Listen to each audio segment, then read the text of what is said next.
안녕하세요. 쉬운 보안, 당신의 보안, 당근 보안 방망입니다. 오늘은 ISRM 샘플 문제 강의 8회로 과목 5번부터 10번까지 문제를 풀어보도록 하겠습니다. 과목 5가 마지막이니까 이제 마지막 샘플 문제 강의가 되겠네요. 오늘도 한번 열심히 달려보도록 하겠습니다. 네, 첫 번째 문제 보도록 하겠습니다. 정보보호 및 개인정보보호 활동 기준이 되는 정책 수립 관련된 알맞은 용어, 짝지어진 것을 고르는 문제인데요. 1번 보시면 정보보호, 개인정보보호 관련 정책 및 시행 문서에 대한 정기적인 타당성 검토 절차를 수립 이행해야 된다는 내용이고요. 2번 같은 경우에는 답이 다 동일하네요. 조직의 대내 환경에 중대한 변화가 발생할 경우에 정책 및 시행 문서에 미치는 영향을 검토하고 필요시 재개정해야 된다라는 거고요. 이렇게 재개정할 때는 이해관계자의 검토를 받아야 하고요. 그리고 마지막으로 재개정 내역에 대해서 이력 관리를 해야 된다. 그래서 답은 정기적 타당성 검토, 중대한 변화, 이해관계자, 이력 관리 1번이 되겠습니다. 2번을 보시면 정보보호 및 개인정보보호 교육 관련된 내용인데요. 그 교육 관련된 연관 교육 계획을 수립하고 경영진 승인을 받아라. 예, 답이 다 동일하네요. 그리고 연관 교육에 따라서 연 1회 이상 정기적으로 교육 받아야 하고요. 그래서 2번이나 4번이 답일 텐데요.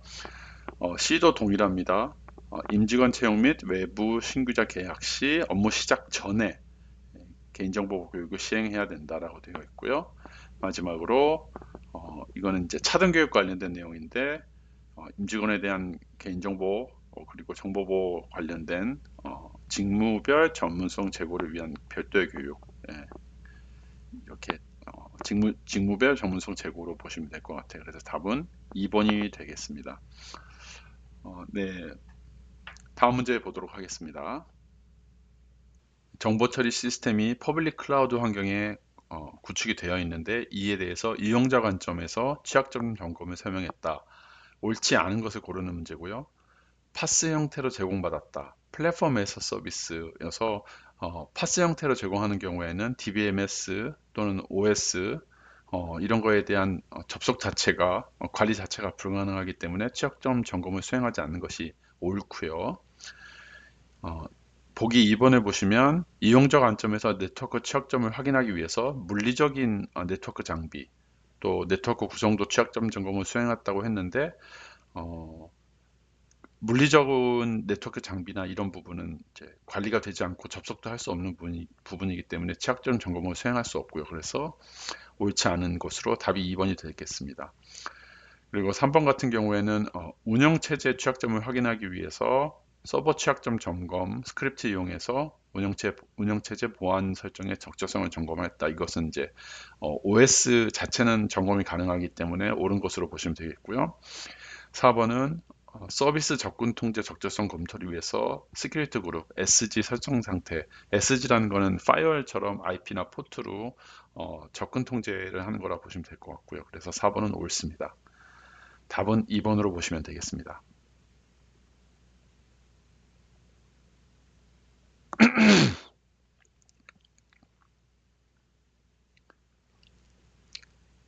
예, 다음 문제로 넘어가기 전에 좀 전에 나왔던 문제 내용을 좀 이해하기 위해서 보셔야 될 자료가 있는데요.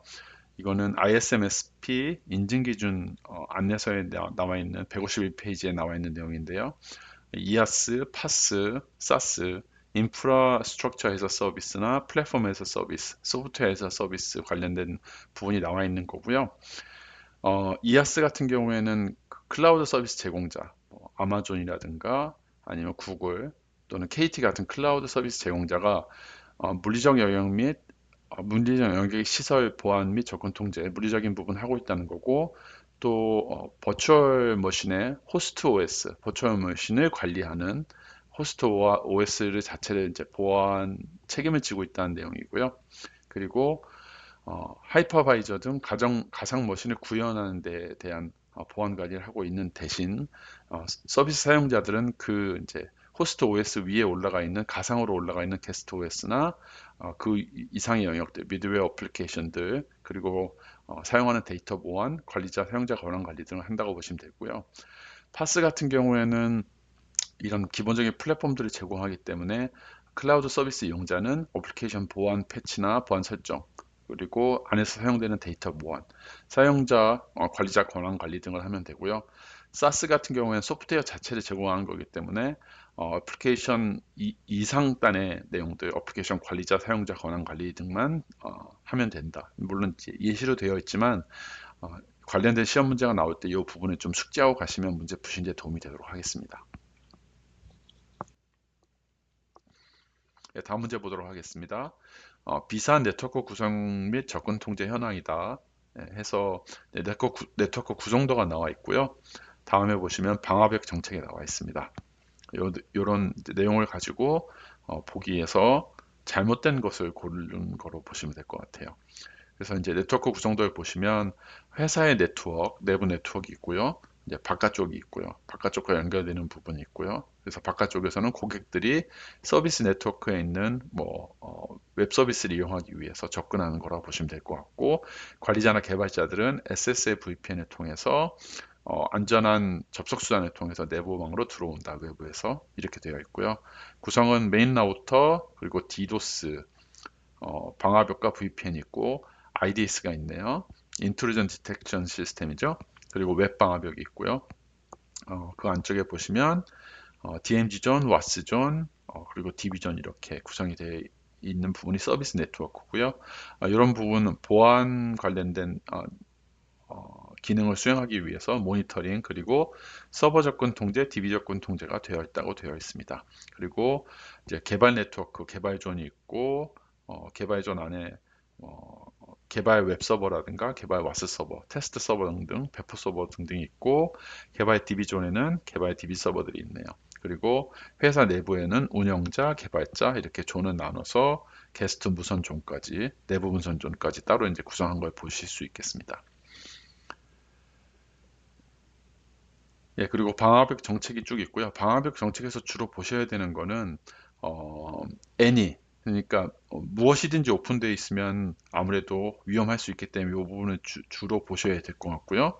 그리고 히트 카운트는 이 정책에 맞는 실제 그 네트워크 접근이 몇 개나 있었는지를 보여주는 거라 보시면 되고, 등록일이나 정책 만료일도 너무 오래되었거나 아니면 정책 만료가 되었는데 그대로 남아있는 이런 부분이 있으면 좀 주의 있게 보셔야 될 것 같습니다.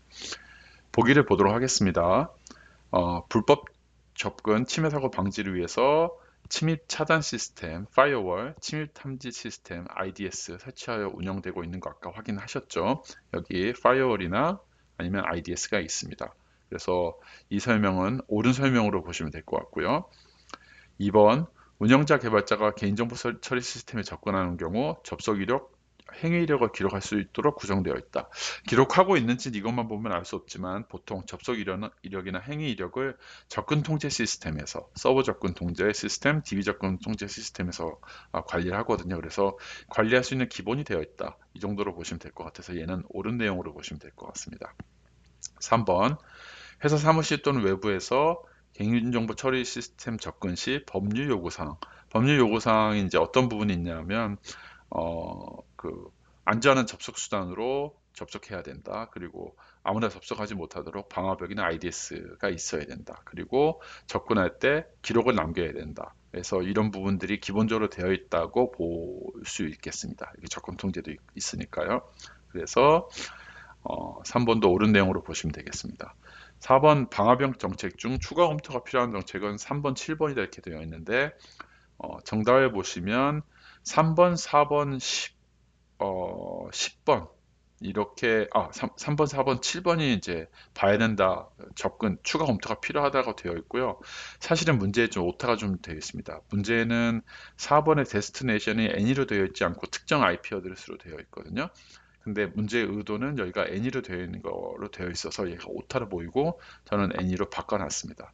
그래서 아까 잠깐 설명드린 것처럼 여기 보시면 소스, 그러니까 접속을 시작하는 접속 요청 쪽에서 아무나 들어올 수 있고, 그리고 들어가는 쪽도, 그러니까 접속의 대상이 되는 쪽도 아무나 되어 있고, 또 서비스도 any로 모두 열려 있고 히트 수도 많기 때문에 이거는 꼭 왜 이렇게 전체가 열려 있는지는 봐야 되는 정책이라고 보시면 될 것 같고요. 4번 같은 경우에도 이 12번 IP 어드레스를 사용하는 사용자가 어떠한 서비스나 뭐 어떠한 서버에 다 접근할 수 있게 80이나 443이라면 그리고 실제 히트 카운트도 많기 때문에 이게 이렇게 많이 필요한지를 좀 추가로 검토가 필요한 부분으로 보시면 될 것 같고요. 7번 같은 경우에는 이제 뭐 특정 IP에서 그 데스티네이션도 특정 IP로 돼 있고 그리고 서비스도 애니가 아닌 80443 웹서비스 HTTPS 안전한 웹서비스로 되어 있고 언로우로 되어 있기는 한데 히트 카운트가 0입니다. 무슨 말이냐면 이걸 한 번도 사용한 적이 없다. 아무도 이렇게 쓴 적이 없다라는 거죠. 2018년부터 되어 있는데 아무도 사용하지 않는다면 얘는 검토가 필요합니다. 사용하지 않으면 막는 게 보안의 안전하니까요. 그래서 추가 검토가 필요한 것은 3번, 4번, 7번 정책이 되기 때문에 3번, 7번만으로 되어 있는 4번이 옳지 않은 것으로 보시면 될 것 같습니다. 그래서 설명이 잘못된 것 답은 4번으로 보시면 되고요. 다시 한번 말씀드리지만 원래 샘플 문제는 여기가 N으로 되어 있지 않아서 근데 답은 또 4번이 N으로 되어 있는 걸로 설명을 하고 있어요. 그래서 이 부분에 문제가 좀 있다고 보시면 될 것 같습니다. 네, 다음 문제 풀어보도록 하겠습니다. 다음 문제는 개인정보 제3자 제공 동의 관련된 내용인데요. 이제 개인정보 영역 평가를 했고, 그래서 그 개인정보 제3자 제공에 대한 정보 주체 동의를 받으려고 하는데, 여기서 이제 중요한 내용을 명확히 표시해야 된다.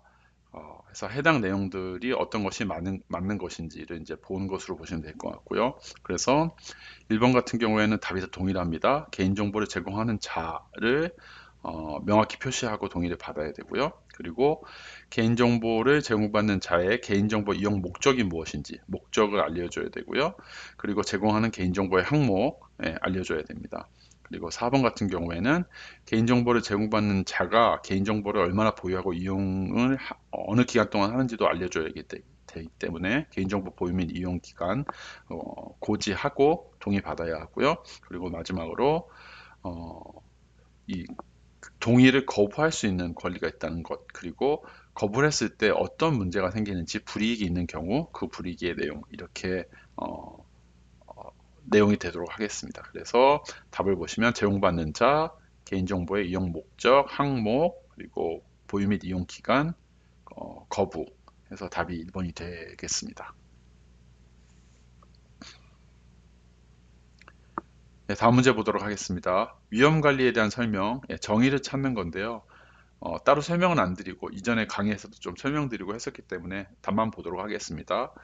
조직이 보호해야 될 대상, 정보, 하드웨어, 소프트웨어, 시설 등 보호해야 될 대상 조직의 자산이죠. 그리고 자산의 손실을 초래할 수 있는 잠재적인 원인이나 행위, 위협이죠. 위협으로 보시면 되고요. 그리고 자산의 속성입니다. 그 위협이 이용하는 대상, 취약성이죠. 그리고 마지막으로 이런 위협에 대응하기 위해서 그 자산을 보호하기 위한 관리적 기술적 보호 대책, 보호 대책이라고 되어 있는데 보호 대책이겠죠. 네, 그래서 보호 대책 오타로 보입니다. 그래서 답은 1번이 되겠습니다. 다음 문제 풀어보도록 하겠습니다. 사용자 계정 관리에 관련된 내용인데 적절하게 짝 찌어진 것을 고르는 것이고요. 내용을 보시면 사용자 및 개인정보 취급자별로 각각 사람에게 고유한 사용자 계정을 발급하고 이 발급된 고유한 사용자 계정은 공유하면 안 된다는 내용이고요. 두 번째는 계정 발급 및 접근 권한 부여 변경 시 승인 절차를 통해서 적절성 검토하고 이 답이 다 똑같네요. 그리고 인사이동 발생 등 접근 권한 변경 및 말소를 할 때는 지체 없이 해야 되겠죠. 1개월 이내 아닙니다. 지체 없습니다. 그리고 기본 계정, 시험 계정 등은 제거를 하는 게 제일 좋고요. 제거가 부두하기 어려운 경우에 추측하기 어려운 계정으로 변경하는 것이 필요합니다. 얘도 다 동일하네요. 답이. 그리고 사용자 계정 및 접근 권한의 등록 변경, 삭제, 해지 얘도 다 동일하네요. 관련된 기록의 유지 관리. 그래서 고유 사용자 계정, 승인 절차, 지체 없이 이렇게 해서 답은 4번으로 보시면 될 것 같습니다. 다음 문제 풀어보도록 하겠습니다. 이 문제도 약간 좀 애매한데요. 개인정보 유출 등 통지 및 신고 관련된 사항 예, 검토를 했는데 여기서 발견됐다. 그래서 제대로 된 사항을 골라라라고 보시면 될 것 같고요. 유출 신고 기준은 1,000명 이상, 1만 명 아니고요. 1,000명 이상 개인정보 유출되었을 때는 신고를 해야 되는 거라 보시면 될 것 같고요. 신고 기한은 72시간이 맞습니다. 예전에는 뭐 5일 이내라고도 했었는데 법이 바뀌면서 72시간 이내로 바뀌었고요. 유치 통지 항목은 개인정보 항목 당연히 이제 유치 통지해야 되고요. 이거 말고도 저는 이제 항시경, 방구연 이렇게 외우는데 항목 그리고 시간, 유치된 경위, 항시경 그리고 정보 주체가 유치됐을 때 대응할 수 있는 방구연에서 그리고 구 같은 경우에는 구제를 받을 수 있는 방법에 대해서 알려줘야 되고요. 마지막으로 이 유출을 된 정보 주체가 연락할 수 있는 개인정보 처리자의 연락처, 그래서 항시경 방구연 이렇게 저는 외우고 있는데요. 그런 내용들이 있고요. 개인정보위원회라고 보통 안 하고 보호위원회라고 하거나 개보위 또는 개인정보보호위원회라고 하는데 여기는 이제 그걸 말하는 것 같거든요. 그래서 신고기관은 개인정보보호위원회나 한국인터넷진흥원이 맞습니다. 그래서 답은 1,000명 이상인 경우 72시간 이내 그리고 항목 그리고 개인정보보호위원회가 들어가 있는 1번이 답으로 보시면 될 것 같습니다. 다음은 망불리 관련된 내용인데 망불리는 요즘은 망불리라고 보통 얘기하지 않고 인터넷 접속 통제라고 보통 얘기를 할 겁니다. 이제 그거에 대한 내용이고요. 옳은 것을 고르는 것입니다. 그래서 옳지 않은 것이 뭔지 좀 보면 될 것 같은데요. 일단 A사가 개인정보가 저장 관리되는 이용자 수가 100만 명 이상이면 인터넷 접속 통제 대상으로 보시면 될 것 같은데 클라우드 컴퓨팅 서비스 이용하면 망불리 적용하지 않았다. 이거는 잘못된 겁니다. 그래서 망불리를 적용해야 되고요. 다만 클라우드 컴퓨팅 서비스를 관리하기 위해서 접속하는 인터넷의 경우 그 경우에는 인터넷에 접속해도 된다. 라는 내용이 있기는 합니다. 그 내용은 이제 헛갈리게 보이게 하기 위해서 나온 문제고요. 그래서 이 문제는 옳지 않아서 답이 아닙니다.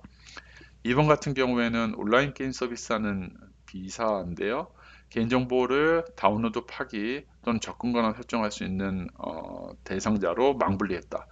망분리는 논리적으로 해도 되고 물리적으로 해도 되고 상관은 없습니다. 인터넷 접속 통제만 되면 되기 때문에 그렇습니다. 그래서 또 한 가지 아셔야 되는 건 다파접 해서 이 다파접 세 개에 관련된 그 사용자만 그 대상이고요. 그래서 고객 상담을 위해서 단순히 개인정보를 열람 조회하는 직원은 망불리 적용하지 않았다. 인터넷 접속 통제 적용하지 않았다는 내용이고 이거는 옳은 것으로 보시면 되겠습니다. 3번 보시면 온라인 쇼핑몰 C사인데요. 이용자 수가 100만 명 이상이어서 개인정보 취급자에 대해서 적용을 했다. 근데 10건 이하의 소량 개인정보 다운로드를 하는 경우에는 망볼리 적용하지 않았다. 소량이어서. 하지만 법상으로는 다운로드를 할 수 있으면 무조건 인터넷 접속 통제를 해야 된다고 되어 있습니다. 그래서 이것도 옳지 않은 것으로 보시면 되고요. 4번은 온오프 서비스를 제공하는 D사인데 개인정보를 100만 명 이상 보유하고 있고 오프라인으로만 수입한 개인정보에서 망불리 적용하지 않았다고 되어 있지만 오프라인을 수집했다 하더라도 만약에 이 사용자들이 온라인을 서비스 이용할 수 있도록 된다고 하면 적용을 해야 됩니다. 인터넷 접속 통제 적용해야 되고요. 그래서 4번도 옳지 않은 거로 보시면 될 것 같습니다. 그래서 답은 예, 다파접이 아닌 개인정보 처리자에 대해서는 망불리 적용하지 않은 2번이 옳은 것이 되겠습니다. 다음 문제 풀어보도록 하겠습니다. 이 문제가 마지막 문제일 것 같은데요. 내부 보안감사, 그냥 보안감사라고 되어 있네요. 보안감사 수행 시 고유식별 정보를 처리하는 웹서버, 예, 중요한 웹서버라는 얘기죠. 이런 문제점이 많이 발견되는데 이유가 무엇인가? 일단 문제점 내용을 보겠습니다. 터미널 접속 후 일정 기간 입력을 하지 않으면 타임아웃이 적용되는데 적용이 되어 있지 않다로 보시면 될 것 같고요. 그리고 또 화면 보호기 30분 동안 입력하지 않으면 동작하도록 설정되어 있다. 네, 30분 좀 길기는 하지만 여기서 이제 일단 문제점이라고 봤고요. 다음에 문제점 2를 보시면 웹서버 접속 시 원격에서 암호화되지 않도록 접속 방법인 텔넷을 사용했다. 예, 암호화되지 않은 접속 방법, 위험한 접속 방법 내지는 안전하지 않은 접속 방법이고요. 보통 SSH 등을 사용하죠. 그리고 웹서버 접속 후 접속된 웹서버에서 다른 웹서버로 다시 접속을 시도한 결과 접근이 통제되고 있지 않다. 예, 그러니까 이제 제가 A 서버, B 서버 접속을 하려고 하는데 A 서버는 접속이 되고 B 서버는 원래 접속이 되면 안 되는데 A 서버에 접속해서 그 서버에서 다시 B 서버로 접속을 한 경우에 된다. 그래서 이렇게 접근이 통제되고 있지 않고 이거를 보통 수평 접근 통제라고 하는데 이것도 이제 그 정보 시스템 접근의 문제라고 볼 수 있습니다. 이런 문제들이 있다. 이렇게 보면 이제 정보 시스템 접근 문제인가라고 볼 수 있는데 여기 보시면은 웹서버에서 설정이 잘못돼서 이렇게 웹서버 내의 내용들이 디렉터리 내용으로 이렇게 하이퍼링크로 보이는데 이거는 설정으로 이제 막을 수 있는 부분이거든요. 그래서 인가되지 않은 파일이 접근이 가능하다. 이것도 이제 이런 문제점, 웹서버 설정이 잘못돼서 어, 보여주면 안 되는 정보들을 보여주는 그런 문제점으로 보시면 되고요. 그리고 마지막으로 웹서버에서 이렇게 그 공유 서비스들 이게 이제 기본으로 윈도우즈에서 공유가 될 수 있는 내용들이라고 보시면 되는데요. 이 C 드라이브, D 드라이브 그리고 이제 원격으로 통신할 수 있는 내용들 그리고 어드민 그 관리를 위해서 필요한 기본적인 것들이 있는데 이거를 무조건 접근해야 되는 건 그 공유를 해제해야 되는 건 아닌데 C나 D 같은 경우에는 해제하는 게 매우 좋습니다. 근데 이제 특히 이렇게 중요한 웹서버인데 이렇게 되어 있기 때문에 문제라고 볼 수 있고요. 그런 내용이 나와 있는 것으로 보시면 될 것 같습니다. 그래서 1번 접근 통제 솔루션 구축 미흡은 이것도 이제 문제점이라고 볼 수는 있지만 이런 그 웹서버 내에 설정으로 처리할 수 있는 부분도 안 되어 있기 때문에 이것은 이제 답이라고 보기는 어렵고요. 2번 취약점 진단 및 보안 조치 미흡 이런 부분들이 다 취약점이거든요. 그래서 진단을 하지 않았고 내지는 진단을 했더라도 보안 조치를 하지 않은 것 아니냐. 2번이 답으로 보입니다. 그리고 안전한 접속 수단 및 인증 수단. 안전한 접속 수단이라는 건 전용선이라든가 VPN 등을 얘기하는 거고 인증 수단은 이제 MFA라든가 추가 인증을 통해서 안전하게 인증을 하게 하는 방법인데 이거랑은 좀 거리가 멀어 보이고요. 그리고 개인정보 처리 시스템 및 PC 접근 통제 및 이것도 이제 내용이 될 수 있긴 한데 또 아까 말씀드린 것처럼 이런 웹서버 관련된 내용은 또 아니기 때문에 전체를 아우를 수 있는 문제점은 취약점 진단 및 보안 조치 미흡으로 보시면 될 것 같습니다. 네, 이렇게 과목 5의 10개 문제까지 모두 같이 풀어보았고요. 저의 샘플 문제 강의는 여기서 이제 마치게 되는데요.